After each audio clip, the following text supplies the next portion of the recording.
সংঘর্ষের শুরু শুক্রবার সন্ধ্যায় রাজধানীর কাকরাইলে জাতীয় পার্টির কেন্দ্রীয় অফিসের সামনে দিয়ে গণ অধিকার পরিষদের একটি মিছিল যাওয়ার সময়।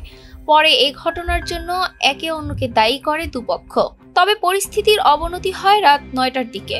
গণ অধিকার পরিষদের অভিযোগ, নিজেদের বিজয়নগরের অফিসের সামনে দিয়ে সংবাদ সম্মেলন করতে গেলে বাধা দেন পুলিশ ও সেনা সদস্যরা।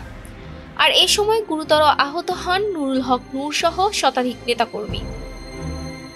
আহত নূরকে প্রথমে নেওয়া হয় কাকরাইলের ইসলামী ব্যাংক হাসপাতালে, পরে সেখান থেকে তাকে ঢাকা মেডিকেলে নিয়ে যান নেতাকর্মীরা।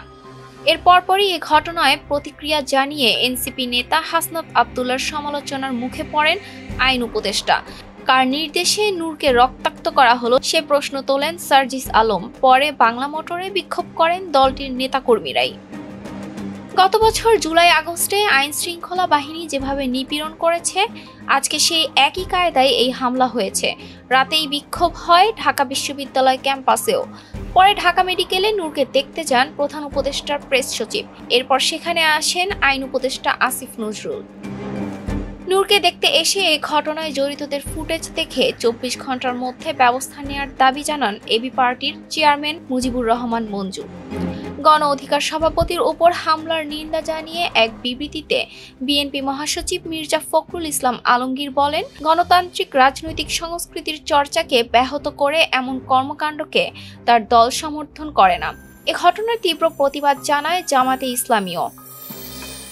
পরে কাকরাইলের ঘটনায় এক বিবৃতিতে আইএসপিআর জানায়, শান্তিপূর্ণ সমাধানের চেষ্টা অগ্রাহ্য হওয়ায় জননিরাপত্তা রক্ষায় বল প্রয়োগে বাধ্য হয় আইন শৃঙ্খলা বাহিনী। মবের বিরুদ্ধে সরকার জিরো টলারেন্স নীতি গ্রহণ করেছে জনমনের স্বস্তি ও নিরাপত্তা আনতে, তাই এর বিরুদ্ধে কঠোর অবস্থানে সেনাবাহিনী। এদিকে অন্তর্বর্তী সরকারের আইন উপদেষ্টা ডক্টর আসিফ নজরুলের প্রতি ক্ষোভ প্রকাশ করেছেন এনসিপির দক্ষিণ অঞ্চলের মুখ্য সংগঠক হাসনাত আবদুল্লাহ। শুধু তাই নয়, তীব্র প্রতিক্রিয়ায় তাকে ভণ্ড বলেও আখ্যায়িত করেছেন তিনি। প্রশ্ন তোলেন, উপদেষ্টা হয়ে প্রতিবাদ করা তার কাজ কিনা। বলেন, ভণ্ডামি বাদ দেন স্যার, যে জন্য বসানো হয়েছে সেটা না করে কি করছেন এসবের হিসাব দিতে হবে। কে কোথায় কিভাবে কোন কাজে বাধা দিয়েছে এসবের খবর আমাদের কাছে আছে। এসব প্রতিবাদের ভং না ধরে কাজটা করেন।